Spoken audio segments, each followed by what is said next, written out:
అందరికీ నమస్కారం. Welcome to Raghu tractor blogs. మొదటగా మనం వచ్చేసి మనకి ఏమేమి ఇంప్లిమెంట్స్ ఉన్నాయో చూద్దాము. మూడోదిగా వచ్చేసి డిస్క్ ప్లవ్, ఇది ఎక్కువగా గడ్డి హైట్ ఉన్నప్పుడు ఒకటి డోజరు, రెండోదిగా వచ్చేసి జేసీబీ, మూడోదిగా వచ్చేసి హార్వెస్టర్. మొదటిగా మనకున్న ఇంప్లిమెంట్స్ చూశారు.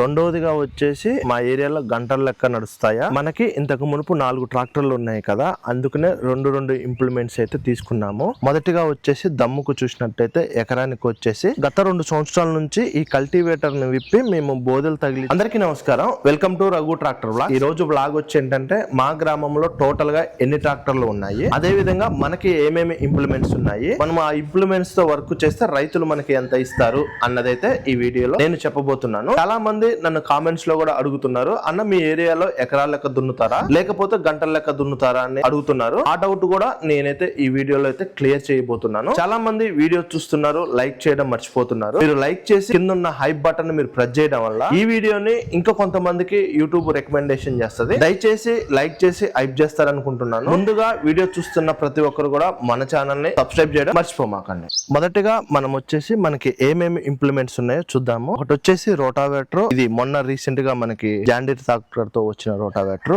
రెండోదిగా వచ్చేసి మనకి స్వరాజ్ రోటావేటర్, మనము ఈ బండి తీసుకున్నప్పుడు మనకి వాళ్ళైతే ఇవ్వడం జరిగింది. మూడవదిగా వచ్చేసి మనకి పట్ల, ఆ ఏరియాలో ఎక్కువగా దీన్ని యూజ్ చేస్తాము. కొన్ని ఏరియాలలో కల్టివేటర్ తో కూడా దమ్ములు చేస్తారు, రోటావేటర్ తో దమ్ములు చేస్తారు. మా ఏరియాలో మొదటి అంటే ఫస్ట్ నుంచి ఎక్కువ దున్నేది మాత్రం బురదని ఈ పట్లర్ తోటే దున్నుతారు. ఈ పట్లరు మనము దున్నాలి అంటే దీనికి ట్రాక్టర్ కి ఈల్స్ కూడా తగిలియాలి ఈ పట్లరు. అదే విధంగా మనకు వచ్చేసి ఇది పత్తి కట్టకి మిరప కట్టకి యూజ్ చేస్తాం. ఇది వచ్చేసి మనకి 2 విధాలుగా మేమైతే దీన్ని యూజ్ చేయడం జరుగుతుంది. మిరప కట్టకి ప్లస్ పత్తి కట్ట పీకడానికి ఇది ఒక అడ్డ. మూడవదిగా వచ్చేసి నాగలి, ఇది కల్టివేటర్ కాకుండా నాగలి వేయాలి అనుకున్నప్పుడు మనం దీన్ని అయితే యూజ్ చేస్తాము. మూడవదిగా వచ్చేసి డిస్క్ ప్లవ్, ఇది ఎక్కువగా గడ్డి హైట్ ఉన్నప్పుడు మనం దీన్ని అయితే ఉపయోగిస్తాము. నాగలి ఉన్న ప్లేస్లలో అయితే దీన్ని అయితే ఉపయోగిస్తాము. కొంతమంది నాగలి వేపించుకుంటారు, కొంతమంది డిస్క్ అయితే వేపించుకుంటారు. సేమ్ మనకు నాగలి వచ్చినట్లుగా దుక్కు అయితే వస్తుంది. అదే విధంగా 5వది వచ్చేసి మన కల్టివేటర్. ఈ కల్టివేటర్ లో మనకి 2 ఉన్నాయి, రోటావేటర్ లో 2 ఉన్నాయి. ఈ కల్టివేటర్ ప్లస్ మనం జాండీర్ బండికి అయితే తగిలిచ్చున్నది, దానికి ఒక కల్టివేటర్. అదే విధంగా మనకు వచ్చేసి పట్లర్ అయితే లాస్ట్ ఇయర్ నుంచి మేము ఒక పట్లర్ నే యూజ్ చేస్తున్నాము. ఎందుకంటే ఎక్కువగా రోటావేటర్ వేస్తున్నాము బురదలలో కూడా, ఇక పట్లర్ లోని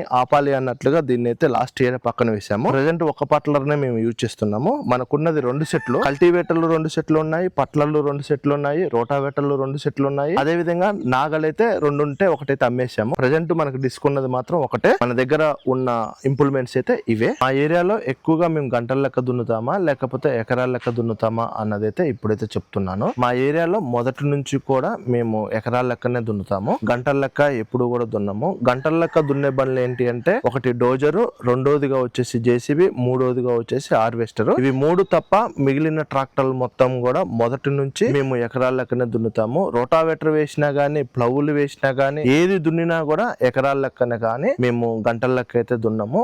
కొన్ని చోట్ల మాత్రం మేము దూరం పోయినప్పుడు మాత్రం వాళ్ళ ఏరియాలలో నడిచే ప్రకారం అయితే దున్నుతాము. కొన్ని ఏరియాలలో ఏంటంటే మా గ్రామం నుంచి ఒక 20 కిలోమీటర్లు 25 కిలోమీటర్లు పోయినప్పుడు ఆ ఏరియాలలో ఎలా ఉంటే అలా అయితే వర్క్ చేస్తాం తప్ప గంటల లెక్క అయితే ఎక్కడ కూడా చేయలేదు, ఎప్పుడు కూడా దున్నలేదు. మొదటిగా మనకున్న ఇంప్లిమెంట్స్ చూశారు. రెండోదిగా వచ్చేసి మా ఏరియాలో గంటల లెక్క నడుస్తాయా లేకపోతే ఎకరాల లెక్క నడుస్తాయా అన్నదైతే చూసేశారు. ఇప్పుడు మూడవదిగా వచ్చేసి మా గ్రామంలో ఎన్ని ట్రాక్టర్లు ఉన్నాయి అన్నది కూడా చెప్తున్నాను. మా గ్రామంలో మొత్తం ట్రాక్టర్లు వచ్చేసి 8 నుంచి 10 ట్రాక్టర్లు అయితే ఉంటాయి. ఇంత పెద్ద గ్రామం అయినా కూడా ఇవే ట్రాక్టర్లు ఉన్నాయి. ఎక్కువ ట్రాక్టర్లు అయితే మా గ్రామంలో లేవు. ఎందుకు అంటే మా దగ్గర మెట్ట భూములు ఎక్కువగా ఉంటాయి, పొలాలు చాలా తక్కువగా ఉంటాయి. కొన్ని ఊర్లలో మాత్రం ఎక్కువ 40 ట్రాక్టర్లు 50 ట్రాక్టర్లు ఇంటికొక ట్రాక్టర్లు ఉన్న ఊర్లు కూడా చాలా ఉన్నాయి. కానీ ఈ ఏరియాలలో అంటే మా ఏరియాల చుట్టుపక్కల ఉన్న ఊర్లలో మా గ్రామంలోనే చాలా తక్కువ ట్రాక్టర్లు అయితే ఉన్నాయి. ఎందుకంటే మా కాడ భూమి మొత్తం కూడా ఒక దగ్గర ఉండదు, చాలా దూరం పోవాలి. ఉన్నా కూడా భూమిలో మొత్తం రాళ్ళు, తర్వాత మొత్తం మనకి గుంటలు ఇవి ఎక్కువ ఉండడం వల్ల చాలా మంది కూడా ట్రాక్టర్లను తీసుకోవడం తగ్గించారు. కొంతమంది తీసుకొని అమ్మారు కూడా, ఎందుకంటే మనకి తిరగడం వల్ల టైం ఎక్కువ వేస్ట్ అవుతుంది అవుతుంది. అదే విధంగా చాలా మంది కూడా నష్టపోయారన్న విధంతో చాలా మంది కూడా ట్రాక్టర్లని అమ్మేయడం జరిగింది. మా ఊర్లో ఉన్న ట్రాక్టర్లు మొత్తం కూడా ఒక 8 నుంచి 10 ట్రాక్టర్లు అయితే ఉంటాయి. మనకి ఇంతకు మునుపు 4 ట్రాక్టర్లు ఉన్నాయి కదా, అందుకనే రెండు ఇంప్లిమెంట్స్ అయితే తీసుకున్నాము. కానీ ఒక 2 సంవత్సరాల నుంచి మనకి దుక్కులు దున్నితే ఏమి గిట్టుబాటు ధర ఉండట్లేదు అన్న విధంతో మనము బేలర్స్ అయితే తీసుకున్నాము. ఎప్పుడైతే మేము బేలర్స్ తీసుకొని ఎప్పుడైతే వర్క్ కు బయటికి వెళ్తున్నామో మనము లోకల్లో వర్క్ అయితే చాలా తగ్గించాము. అందుకనే క్రమక్రమంగా ఇంప్లిమెంట్స్ అయితే తగ్గించుకుంటా వస్తున్నాము. రీసెంట్ గా ప్లవ్ అయితే అమ్మినాము. తర్వాత మనము పట్లర్లు కూడా పక్కన పెట్టేశాము. రీసెంట్ గా మనం ఈల్స్ కూడా పక్కన పెట్టేశాము. అవి శాంతం పాత ఇనుమోలకైతే అమ్మేసినాము. ప్రజెంట్ రోటావేటర్లనే మనము ఎక్కువ నడపాలి అనుకుంటున్నాము. ఎందుకు అంటే జనాలకి మనము రోటావేటర్ ని అలవాటు చేయాలి అని. అంటే ప్రజెంట్ మెట్ట భూములలో మా ఏరియాలో ఎక్కువగా రోటావేటర్లను ఉపయోగిస్తారు. ఎందువల్ల అంటే మా దగ్గర కూరగాయలు వేస్తారు. ప్రతి సంవత్సరం కూడా రైతులు సగానికి సగం మంది కూరగాయలు వేస్తారు. అందుకనే మా ఏరియాలో ఎక్కువగా రోటావేటర్లను ఉపయోగిస్తారు. ఒకవేళ మా ఏరియాలో ట్రాక్టర్ ఉండి రోటావేటర్ లేకపోతే మాత్రం బండిని అయితే పక్కన పెట్టుకోవడమే. అంటే అంత అవసరం పడుతుంది రోటావేటర్ బండి ఉన్న వాళ్ళకి మాత్రం. అందుకనే మనము 2 రోటావేటర్లు తీసుకోవడం అయితే జరిగింది. కానీ బురద అయితే పక్కన పెట్టేశాము. ఇప్పుడిప్పుడే లాస్ట్ ఇయర్ నుంచి దమ్ములలో కూడా రోటావేటర్ అయితే అలవాటు చేస్తున్నాము. సాలిర్ వాళ్ళు వేపించి 4 సార్లు వేపించి మనము నాటైతే వేపించడం జరుగుతుంది. ఎందుకంటే పట్లర్లు ఇప్పి తగిలియాలంటే కొంచెం రిస్క్ అయితే అవుతుంది. ఒక మనిషి ఉన్నా లేకపోయినా చేనుకాడ రైతులు ఉన్నా లేకపోయినా కూడా ఒకళ్ళు తగిలించుకోవడం చాలా ఇబ్బంది అయితే అవుతుంది. అదే రోటావేటర్ అనుకోండి మనము సింపుల్ గా అయితే వేసుకొని రావచ్చు, ఇబ్బంది అయితే ఉండదు. అందులో ఒకటి మా ఏరియాలో ఏంటంటే మెట్ట ఎక్కువ కదా, మనకి పొలాలు తక్కువ కాబట్టి అరెకరానికి 10 గుంటలకు కూడా ఈల్సులు తగిలియాలి, అలా తగిలియాలి, ఇప్పాలి. కాబట్టి దున్నడం మొత్తం కూడా ఒక ఎత్తు అయితే మనకి ఈల్సులు ఇప్పి తగిలియడం ఇంకొక ఎత్తు అయితే అవుతుంది. అక్కడ బాగా మనోళ్ళు అలసిపోవడం జరుగుతుంది. అందువల్లనే ఇప్పుడిప్పుడే మేము రోటావేటర్ అయితే అలవాటు చేస్తున్నాము. మనము ఇప్పుడైతే ధరలు చెప్పబోతున్నాను. మొదటిగా వచ్చేసి దమ్ముకు చూసినట్టయితే ఎకరానికి వచ్చేసి ఈ పట్లరు మనము ఈల్సులు వేస్తే మాత్రం ఎకరానికి 8,000 నుంచి 8,500 అయితే తీసుకుంటాము ఒక్కొక్క ఎకరానికి. అదే విధంగా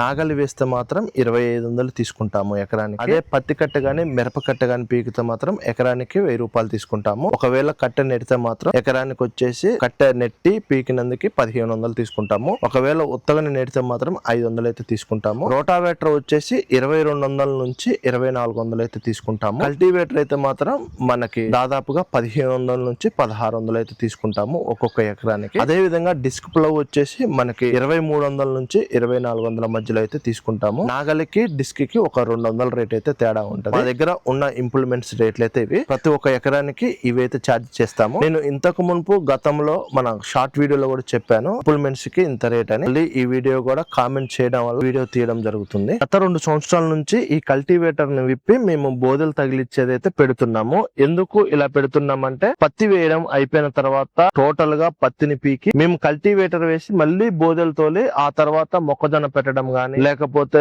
కాలువలు తోలి కూరగాయలు పెట్టడం గానీ దోస గింజలు పెట్టడం గానీ ఇలా ఎక్కువగా జరగడం వల్ల మేము పూర్తిగా ఈ కల్టివేటర్ అయితే విప్పేసి బోదెలు అయితే తయారు చేసేసినాం. ఈ బోదెలు తయారు చేసి ఈ బోదెలు దున్నినందుకు మాత్రం దాదాపుగా మేము ఎకరానికి వచ్చేసి 2,000 రూపాయలు అయితే తీసుకున్నాము. చాలా మంది బోదెల అడ్డా కొనడం జరిగింది, సపరేట్ గా బోదెలు చెప్పడం జరిగింది. కానీ మేము టెంపరవరీగా ఏం చేసామంటే మాన్యువల్ గా అయితే మేము ఎల్డింగ్ పెట్టించి బోదెల తోలేదైతే తయారు చేసేసుకున్నాం. కానీ ఈ సంవత్సరం అయితే చాలా తక్కువ మొక్కజొన్నలు. లాస్ట్ టైం వేసిన రైతులే చాలా మంది కొనకపోయేసరికి ఈసారి మళ్ళీ కల్టివేటర్లు అయితే ఊపందుకున్నాయి. అందుకనే మళ్ళీ కల్టివేటర్ అయితే రెడీ చేసేసినాం. సంవత్సరంన్నర నుంచి అయితే మనం ఎక్కువగా బేలర్స్ అదే విధంగా హార్వెస్టర్ మీదనే పని అయితే చేస్తున్నాము. అంటే హార్వెస్టర్ 2 సీజన్లు కంప్లీట్ చేసేసి మనం బేలర్స్ వచ్చేసి మాత్రం 4 సీజన్లు అయితే కంప్లీట్ చేసేసినాం. అందుకనే కొంచెం దుక్కులు దున్నడానికి ఇబ్బంది అయితే పడుతున్నాము. అందుకనే క్రమక్రమంగా మనమైతే ఇంప్లిమెంట్స్ ని తగ్గించుకుంటా వస్తున్నాము. ఎక్కువగా మనం హార్వెస్టర్లు అదే విధంగా బేలర్స్ ఉంటే మనకి వర్కౌట్ అవుతుంది అన్న ఆలోచనతో అయితే మనము వీటిని అయితే క్రమక్రమంగా తగ్గించి రోటావేటర్ల మీద అయితే ఎక్కువగా ఫోకస్ చేసేసినాం. ఎందుకంటే వర్షం పడితే మాత్రం మా ఏరియాలో ఎక్కువగా రోటావేటర్లు అయితే నడుస్తాయి. ఎక్కువగా జీలుగులు గానీ పెసర గానీ అదే విధంగా బలానికి వేసిన ఉంటాయి కదా, తోటలు వేసేటప్పుడు ఎక్కువగా ఏంటంటే వాటిని రోటావేటర్ వేపించి ఆ తర్వాత వాళ్ళు అచ్చుతోలి గింజలు అయితే పెడతారు లేదా చెట్లు అయితే వేస్తారు. అందువల్లనే ఎక్కువగా రోటావేటర్లు అయితే ఉపయోగిస్తున్నాము. ఈ ప్లవులు నాగలైతే కొంచెం బండ్లకి లోడ్ పడడం వల్ల వీటిని అయితే తగ్గించుకుంటా వస్తున్నాము. మనము బురదలో కూడా రోటావేటర్ వేయొచ్చు కాబట్టి ఎక్కువ ప్రిఫరెన్స్ మనం రోటావేటర్ కి అయితే ఇవ్వడం జరుగుతుంది. ఈ వీడియోలో మీకు రేట్లు అదే విధంగా మా గ్రామంలో ఉన్న ట్రాక్టర్ల గురించి అయితే మీకు పూర్తి డీటెయిల్స్ గా అందినాయి అనుకుంటున్నాను. దయచేసి ప్రతి ఒక్కరు కూడా వీడియో చూస్తున్న వారు మన ఛానల్ ని సబ్స్క్రైబ్ చేయడం మర్చిపోమాకండి.